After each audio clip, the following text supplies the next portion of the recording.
안녕하세요. 골통사 윤재영입니다. 저번에 이제 댓글을 이렇게 보다 보니까 여러분들이 연골 주사에 대해서 많이 문의를 해주세요. 그러니까 연골 주사를 맞았는데 계속 아프고 뭐 그러던데 뭐 인공관절 해야 되느냐 뭐 이런 말씀을 많이 해주셨어요. 그래가지고 연골 주사에 대해서 한번 제가 제대로 한번 짚어보도록 하겠습니다. 첫 번째는 연골 주사가 도대체 뭐야? 연골에다 넣는 주사는 맞는 것 같은데 얘기를 한번 해볼게요.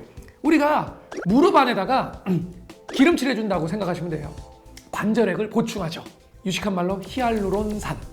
말 어렵죠? 히알루론산을 우리 관절액하고 비슷한 성분을 넣어가지고 미끄덕미끄덕하게 만들어주는 주사가 연골 주사입니다.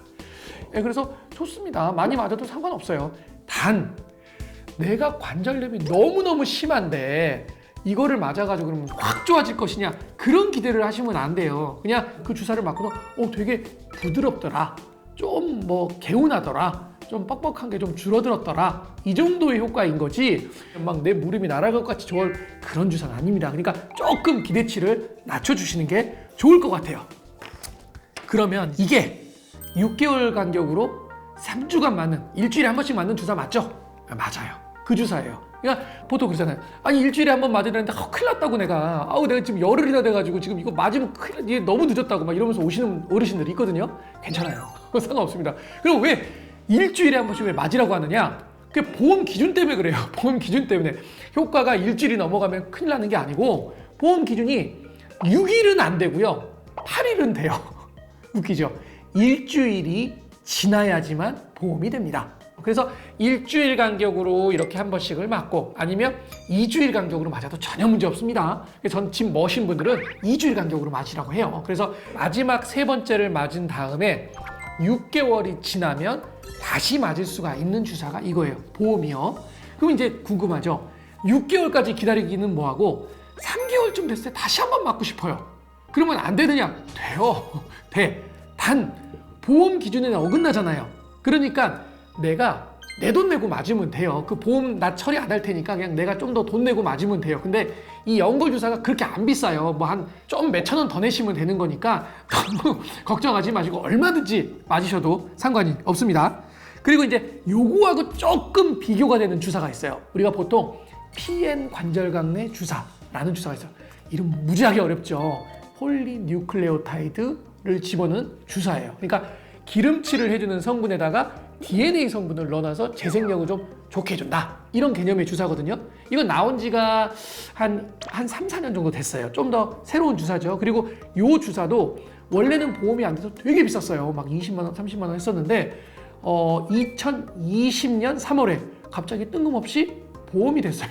제가 왜 이 주사를 말씀드리냐면, 이 주사는 6개월 동안 5번을 맞고 또 6개월 있다가 맞아야 돼요. 마지막 주사부터. 근데 내가 주사를 맞고 난 다음에 3개월째 나 이 주사가 좋은 것 같은데 또 맞고 싶어요. 내 돈 내고 내가 맞을게요. 안 돼요. 그건 법적으로 안 돼요. 이렇게 조금 차이가 있습니다. 무조건 3번 맞나요? 물어보죠. 그러니까 국룰이 3번이에요. 연골 주사라면은 3번이에요. 근데 실제적으로 연골 주사가 1세대, 2세대, 3세대 발전을 해왔어요. 근데 1세대 주사는 5번을 맞아요. 일주일 간격으로. 그리고 2세대 주사는 3번을 맞아요. 그리고 3세대 주사는 1번을 맞아요. 무슨 차이가 있냐면 분자 구조상에서 어깨동무했다고 생각하시면 돼요. 그러니까 1세대 주사보다 2세대 주사가 끈적끈적해요. 그래서 이렇게 물을 딱 떨어뜨려 놓으면 1세대 주사는 물처럼 쫙 퍼져버리고 2세대 주사는 조금 더 좀 끈적끈적하게 남아있고 3세대 주사는 정말 끈적끈적해가지고 점도가 높아요. 그러니까 점도가 높으면 장점은 코팅력이 세져요. 그런 장점이 있어요. 근데 1세대 주사 5번 놓는 거는 잘 안 써요. 코팅력이 약해서. 그래서 보통 2세대 주사를 놓든지 3세대 주사를 많이 놔요. 저는 이제 코팅력이 더 좋기 때문에 3세대 주사를 저는 선호하는 편이에요. 이거는 개인적인 취향입니다. 그리고 실제로 3세대 주사 같은 경우에는 좋기는 좋은데 이게 양이 좀 많고요. 너무 이렇게 끈적끈적하고 좀 약간 점도가 높아서 그거를 잘못 넣게 되면 굉장히 불편감이 많이 있어요. 그래서 의사 선생님이 그걸 좀 놓을 때 주의를 좀 해야 되는 주사라서 좀 그런 차이가 있기는 있습니다. 이런 말씀 많이 하세요. 주사를 맞고 일주일 내내 다리가 아파 죽겠어요. 이거 의료사고 아니냐?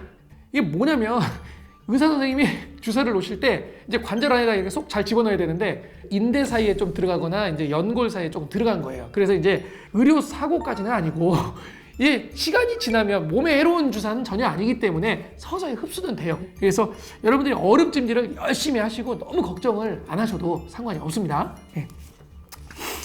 다음 질문. 한번 무릎에 주사를 맞기 시작하면은 절대 안 된다던데요. 개똥이 엄마가 왔습니다. 어머니 지금 무릎이 안 좋은데 주사를 한번 맞고 가시죠 라고 했더니 어우 싫어요. 어우 나 절대 안 맞아요. 주사 무릎에다 그냥 주사 한번 맞으면 끝난다고 그러더라고요. 절대 맞으면 안 된다고 그랬다고. 무릎에 맞는 주사 이러면 무조건 맞으면 안 된다고 얘기하시는 분들이 많아요. 근데 그 개똥이 엄마가 얘기했던 주사는 뼈주사예요. 뼈주사. 스테로이드 주사. 우리가 이제 주사기에 약이 이렇게 있는데 연골 주사 같은 경우에는 이렇게 끈적끈적하면서 이렇게 투명하게 생겼어요. 근데 이제 하얗게 우리 우유 색깔 같이 생겨 있는 주사를 이렇게 딱 놔요. 그 뼈주사입니다. 그거 진통 소염 효과는 굉장히 센데, 근데 이제 그게 당뇨를 있는 분들은 당 수치를 막 올려요. 그리고 연골을 좀 약하게 해요. 그래서 되도록이면 안 써야 되는 주사는 맞아요. 그러니까 가끔 가다가 병원 갈 때는 막 절구 들어갔었는데 주사 한 대 맞고 그냥 병원 문을 딱 나서니까 그냥 날아갈 듯이 갔다. 스테로이드 주사의 가능성이 높습니다. 아무리 좋은 주사도요 그렇잖아요. 우리가 어떤 주사가 들어갈 때는 안진뱅이였는데 주사 한 대 맞고선 날아갑니까? 그거 새도 아니고요. 근데 그러면 이런 스테로이드 주사가 무조건 나쁜 주사냐? 만약에요 98세 정도 되신 어르신이 왔어요. 그런 분들이 아파 죽겠대요. 그럼 그분한테 그럼 스테로이드 주사를 그거 놔야지 그럼 어떡합니까? 그러니까 무조건 이 스테로이드 주사는 죽어도 맞으면 안 되는 주사가 아니라 정말 피치 못하는 경우에 국한해서 그것도 최소 용량으로 긴 기간에 걸쳐서 맞는 게 좋을 것 같습니다. 그러면 무릎에 여러 가지 주사들이 있어요. 프롤로 주사, 무슨 뭐 피행 관절광내 주사, 뭐 콜라겐 주사, DNA 주사 이런 것들 많잖아요. 이런 건 상관없어요. 전혀 문제 없으십니다. 예. 그리고 요거 많이 물어보세요. 아니 주사 왜 바깥쪽에다 놔요? 나 안쪽 아픈데. 안쪽 아파요. 그러니까 주사가 이제 딱 보통 들어가게 되면요 위쪽에다 넣어도 되고 바깥쪽에다 놔도 되고 안쪽에다 놔도 돼요. 그 안쪽에 관절 안에만 넣어서 쭉 퍼지게 돼 있어요. 주사는요. 그러니까 이 부위에다 놓는 게 자신 있고 이 부위에다 놓으면 안 아프다 그런 부위에다 보통 놓거든요. 근데 저는 안쪽에다도 놓고 그냥 바깥쪽에다 놓고 해요. 그냥 환자가 아픈 데다 놔요. 그러니까 환자들이 훨씬 더 편안해해요. 그래서 오늘 여러분들께 연골 주사에 대해서 제가 생각나는 건 다 설명드렸어요. 이렇게 이제 설명을 듣고도 연골 주사 이런 건 빠뜨린 것 같은데, 연골 주사 좀 더 궁금한 게 있는데, 이런 것들은 댓글에다 남겨주세요. 그러면 제가 쭉 시간 되는 대로 한번 읽어보고 제가 이렇게 열심히 답글을 달도록 하겠습니다. 시청해주셔서 감사합니다. 예, 골통의사 윤재웅이었습니다. 이 영상이 도움이 되셨다면 구독, 좋아요, 알림 설정 부탁드립니다.